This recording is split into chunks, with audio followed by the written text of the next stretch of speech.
मला वाटतं महानगरपालिकेमध्ये आता आपण आउटसोर्सेस घेतलं.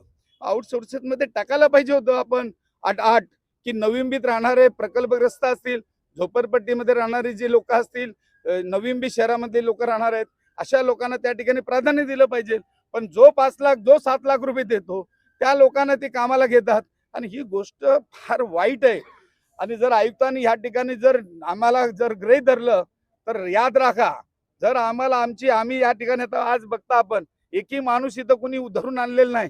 सर्व कार्यकर्ते नवी शहरातली लोक आलेले आहेत आणि हे जर आज एवढीच आहेत, पण याच्या पुढे जर त्यांनी ऐकलं नाही तर मोठ्या संख्येने या ठिकाणी महानगरपालिकेच्या मुख्यालयाला घेराव घातल्याशिवाय राहणार नाही.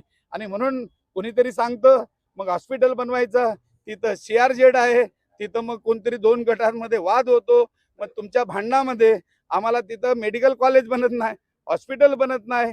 आणि या ठिकाणी ज्या ज्या गोष्टीची गरज आहे, आज सिडकोमध्ये मी डायरेक्टर असताना अगदी निवडणूक लढणारही नाही.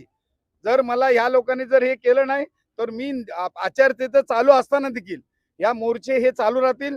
सिडकोमध्ये मी मागे बघितलं की कोणीतरी शपथ घेतली MD पासून पैसे घेणार नाही, पैसे देणार नाही. सिडकोमध्ये पैसे घेतल्याशिवाय काहीच काम होत नाही. मगाशी मी पोलिसांचा उल्लेख केला, अर्ज घेऊन गेलं तर कुठल्याच पोलीस स्टेशनला अर्ज घेतला जात नाही.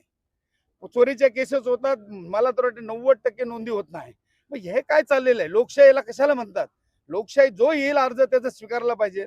आणि म्हणून माझी आपल्याला विनंती आहे की माननीय पोलीस आयुक्त चांगलं काम करतात. आज पार्किंगचा आपला ट्रॅफिकचा विषय आहे, माननीय डेप्युटी कमिशनर ऑफ ट्रॅफिक हे चांगलं काम करतात. परंतु आपण पहिले ऐकत होतो रामायणमध्ये वाल्या कोली, आता एक नाही 4-4, 5-5 वाल्या कोली त्या ठिकाणी पोलीस बांधव लोकांना अडवतात. ही सगळी गोष्ट बरोबर नाही. आणि म्हणून